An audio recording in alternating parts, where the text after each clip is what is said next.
শুধুমাত্র হয়তো বিড়িখোরদের মনের মধ্যে একটু কষ্ট ছাড়া আর কেউ কিন্তু এই বাজেটকে প্রত্যাখ্যান করে নাই, বাজেটের সমালোচনা করে নাই। মাননীয় অর্থমন্ত্রী এমন একটা জাদুর বাজেট দিয়েছেন যে সেখানে বিপক্ষে বলার কিছু নাই। টিম তারেকের নেতৃত্বে আমরা ইনশাআল্লাহ এই বাজেট বাস্তবায়ন করবই করব। মাননীয় স্পিকার। মোহাম্মদ শাহাদাত হোসেন, লক্ষ্মীপুর 1, সময় 8 মিনিট।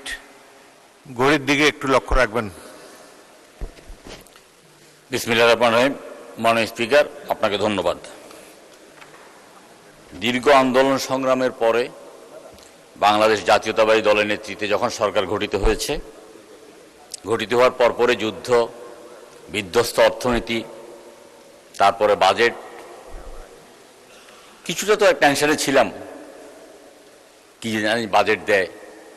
ছাত্র জীবন থেকে বাজেটের প্রতি একটা আলাদা লক্ষ্য থাকতো, বাজেটের পক্ষে বিপক্ষে বক্তব্য রাখতাম। কিন্তু অর্থমন্ত্রী, মাননীয় অর্থমন্ত্রী এমন একটা জাদুর বাজেট দিয়েছেন যে সেখানে বিপক্ষে বলার কিছু নাই, একটি শব্দ খুঁজে পাই না বিপক্ষে বলার জন্য। শুধুমাত্র হয়তো বিড়িখোরদের মনের মধ্যে একটু কষ্ট ছাড়া আর কেউ কিন্তু এই বাজেটকে প্রত্যাখ্যান করে নাই, বাজেটের সমালোচনা করে নাই। একটা বাজেট দেওয়ার পরে আমরা দেখি যে প্রতিনিয়ত প্রেস ক্লাবে প্রতিদিন 1টা 2টা 3টা 4টা সাংবাদিক সম্মেলন করে বিভিন্ন পেশাজীবীরা, বিভিন্ন বাণিজ্যিক প্রতিষ্ঠান, পত্রপত্রিকা বিশাল বিজ্ঞাপন দেয় বাজেটের অসঙ্গতি নিয়ে। এইবার পত্রপত্রিকায় কোনো বাণিজ্যিক প্রতিষ্ঠান বক্তব্য রাখেননি, কোনো পেশাজীবী তা সাংবাদিক সম্মেলন করেননি। অত্যন্ত চমৎকার একটা বাজেট দিয়েছেন। এই বাজেটের বিরুদ্ধে বক্তব্য কি? এটা স্বপ্নবাজের বাজেট, এটা স্বপ্নের বাজেট। এটা তো স্বপ্নের বাজেট হবে।